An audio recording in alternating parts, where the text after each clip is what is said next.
Qual é a lição que fica dessa primeira fase da Copa Libertadores, né? E vai ter uma parada grande até a volta agora nas oitavas de final, mas qual a lição que fica e o que fica de aprendizado também para as fases decisivas? O calendário vai afunilando depois do Mundial, das Copas, enfim. Aprendizado que não tem jogo fácil na Libertadores. Todos os que estão na Libertadores são parte de cima da tabela ou campeões dos seus países e não tem jogo fácil. Isso é o que todos vimos, né? A dificuldade que é ganhar um jogo na Libertadores. Mas até lá, até as oitavas ainda falta muito tempo. E cada jogo é um jogo diferente, é uma história diferente, é uma viagem diferente e até lá ainda, como eu falei, temos muito ainda para percorrer. Felipe, aqui, boa noite. Boa noite. Parabéns aí pela classificação mesmo, chorada, né? Difícil. Mas o que você acha que agora o Flamengo vai ter um tempo até as oitavas, o Super Mundial, ainda tem jogo no Campeonato Brasileiro? Assim, logo depois do jogo, eu sei que é difícil para pensar em qualquer outra coisa, mas o que, em princípio, você ressalta logo, o Flamengo precisa melhorar, você já detectou, para a próxima fase com adversários mais difíceis? Minha cabeça está unicamente agora no Fortaleza. Próximo jogo, domingo, um jogo onde a gente pode continuar vivos, né, no Campeonato Brasileiro, aí lutando pela parte de cima da tabela. Melhorar, sempre temos a melhorar. Todos os jogos nos dá pistas de onde a gente pode evoluir e melhorar como equipe.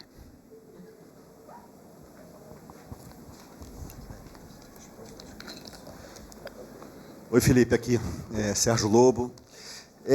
Não é a primeira vez que a gente repara, e várias fotografias hoje, imagens do primeiro tempo, principalmente do primeiro tempo, que só tinha o Rossi da intermediária para trás. Eram 21 jogadores da altura ali da intermediária, daquele bloco central para trás, e o Flamengo com a bola, quer dizer, foi um ferrolho, né, digamos, nessa expressão, muito grande do time venezuelano, que veio aqui já eliminado, enfim, para fazer isso mesmo, para se defender. E o Flamengo já, em outras oportunidades, contra times do Campeonato Brasileiro, já teve esse tipo de dificuldade. Como é que você avalia essa questão para melhorar em relação ao futuro próximo, contra adversários que podem vir repetir esse tipo de esquema contra o Flamengo aqui mesmo no Maracanã? É uma forma de defender que causa dificuldades a todos os times do mundo. Não existe nenhum time que tem facilidades em entrar numa defesa com uma linha de 5 e por vezes era linha de 6 e linha de 7 e os 10 dentro da área. Vimos o Manchester City na final contra o Crystal Palace, bloco baixo, todo time, o Manchester City, que é um dos melhores times do mundo, não conseguiu entrar. Isso sempre que um time vem para se defender, é uma opção, mas esse time também sabe jogar, também nos colocou em algumas dificuldades com bola. Mas, claro, temos que continuar criando esses mecanismos, essas soluções para dar para os jogadores, para eles poderem terem mais chance de finalizar. Se eu não me engano, eu vi nas estatísticas, foram 20 finalizações, com 10 dentro da área nunca vão ser muito claras, né? Mas, no final, o objetivo era ganhar e conseguimos. Felipe aqui, Fernanda Pisotti, da Rádio Band News FM. O Flamengo começou no primeiro tempo pressionando bastante, a gente já até te perguntei sobre isso, né, sobre a questão de cercar bem a área, e você tinha dito que faltavam jogadores determinantes, e no primeiro tempo o Flamengo também fez essa pressão e não conseguiu converter em gols, até saiu vaiado pela torcida, enfim. Mas o que eu queria ressaltar é a ansiedade. A gente notou um pouco, assim, um time um pouco ansioso, né? Especialmente no primeiro tempo, tentando abrir logo o marcador e não conseguiu. E aí isso foi complicando, você acha, o jogo do Flamengo? Assim como no final do segundo tempo, quando o Rossi faz a defesa, já estava todo mundo ali meio que desesperado, ali, mais ou menos? Não, Bom, desesperado não é a palavra certa, mas já tinha, enfim. É claro que havia ansiedade, claro que existia ansiedade. Sabíamos que tínhamos que ganhar para passar, tínhamos que conseguir um gol, fazer um jogo onde a gente conseguisse o resultado para poder passar. E essa ansiedade, ela sempre vai existir dentro da nossa casa, na frente do nosso torcedor, com o Maracanã, com a torcida que mais cobra. Claro que existe essa ansiedade. Eu, como treinador, posso tentar o máximo possível tirar, mas dentro do campo os jogadores percebem, e como você bem falou, começamos com uma pressão forte, o time deles, eu sempre penso que no futebol é mais fácil destruir que construir, destruíam bem as jogadas, nossas jogadas, nos bloquearam bastante, e não conseguimos criar essas chances claras. E isso foi causando um pouco de nervosismo com bola. No intervalo tentei tranquilizar um pouco esse sentido, o time melhorou, encontrou o gol e ganhamos o jogo. No final, normal também, que time no mundo que não sofre finalizações, ou sei lá, que passa um jogo 90 minutos sem que chegue na nossa área. Chegaram por forma de escanteio, tivemos chances de tirar a bola, não tiramos, e no final sofremos, mas para isso também está um grande momento do Rossi aí. Felipe, aqui à sua esquerda. Queria saber de você se você considera o teu elenco de um tamanho ideal para uma temporada como essa de 2025, que você ainda tem, além das 3 principais competições, esse Super Mundial pela frente.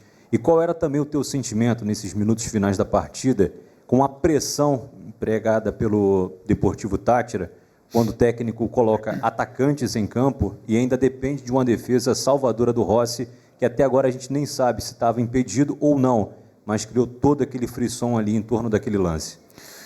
Qual foi a primeira pergunta que você fez? Desculpa. Se você considera que teu elenco tem um tamanho ideal. Eu acredito que sim. Para mim, um elenco ideal tem que ter 25 jogadores. Com certeza, nessas janelas, né, de transferências, chegarão peças para reforçar, sairão outras, o que é absolutamente normal, e o que nós temos que continuar aumentando é a qualidade do elenco. O número de jogadores está suficiente. E depois, o sentimento para mim de vitória, de orgulho heróico, 10 dentro da área defendendo e sabendo sofrer, e o goleiro depois saindo mais uma vez como herói. É uma vitória. Eu comemoro todas as vitórias da minha carreira, sempre. Não é fácil ganhar. E dou muito valor a ganhar, a passar, sem esquecer. Não podemos esquecer que esses jogadores jogaram domingo, 4 da tarde, no campo sintético do Palmeiras, contra o líder do Campeonato Brasileiro. E hoje, 3 dias depois, estavam no campo, alguns no sacrifício, e então é uma vitória, sim, que temos que comemorar. Felipe, boa noite. Parabéns pela classificação. Natália Brasil, Damas do Esporte. Aproveitando até o que você falou agora no final da sua resposta, você falou que alguns jogadores hoje foram para o campo com certo sacrifício. A gente tem o Alan voltando de lesão, o Gerson, né, ficou aquela dúvida ali, também precisou ser substituído. Então, queria entender a sua opção para os 11 iniciais que foram a campo, e também tentar entender um pouquinho o Deportivo Táchira não marcou nenhum ponto ao longo da fase de grupos. Você já falou que não existe jogo fácil, e eu concordo com você, principalmente na Libertadores, mas será que naquele momento ali não era talvez tentar colocar um time um pouquinho mais ofensivo? Queria entender por que você fez a escolha por um jogador, o Everton Araújo, que tem uma característica um pouco mais defensiva. Obrigada. Entendeu os seus primeiros 11 e a substituição? Não, vou responder essa aí primeiro. Um pouco mais ofensivo o time tinha. O time tinha Léo Ortiz, Léo Pereira e Alan, que ficavam atrás. Tinha Wesley e Alexandre, que passavam para o ataque. Gerson, que passava para o ataque. Michael, Arrascaeta, Pedro e Luiz Araújo. Atacando com 7 jogadores. Mais ofensivo que 7 jogadores, difícil. Muito difícil. Então, muitas das vezes tinham 6 e o lateral vinha por dentro.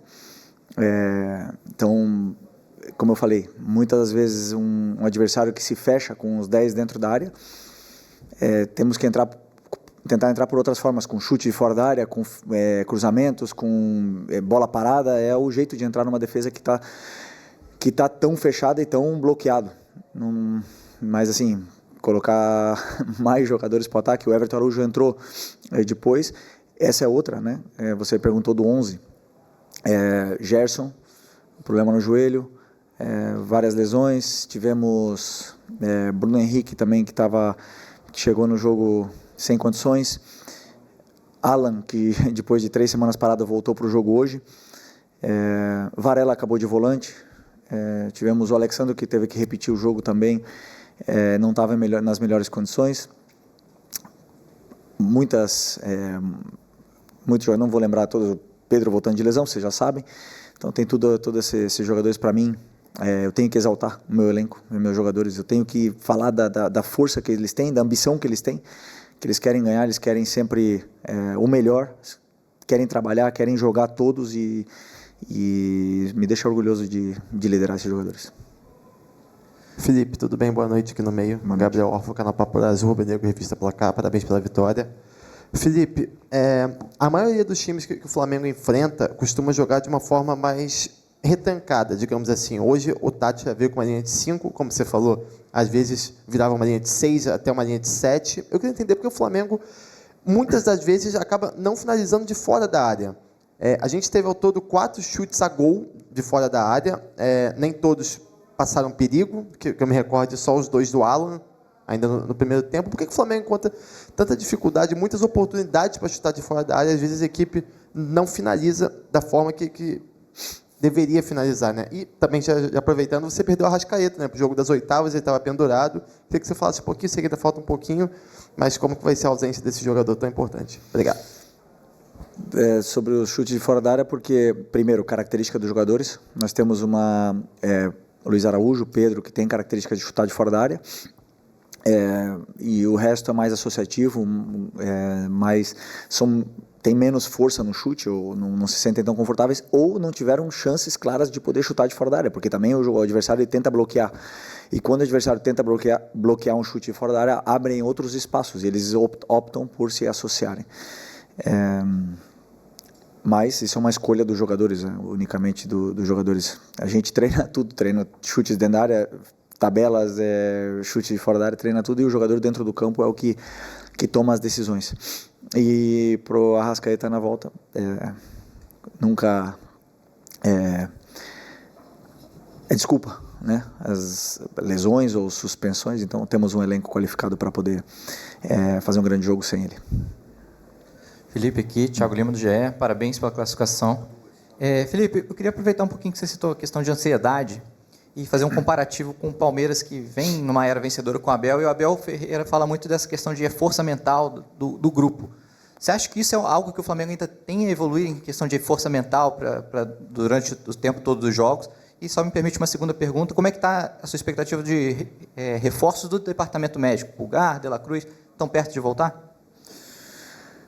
Sobre a força mental do grupo, não podemos esquecer que esse grupo foi campeão da Copa do Brasil, esse mesmo grupo, com uma força mental muito grande, vencendo com 1 a menos no campo do Corinthians. Não podemos esquecer que ganhamos na casa do Atlético Mineiro, que era finalista da Libertadores.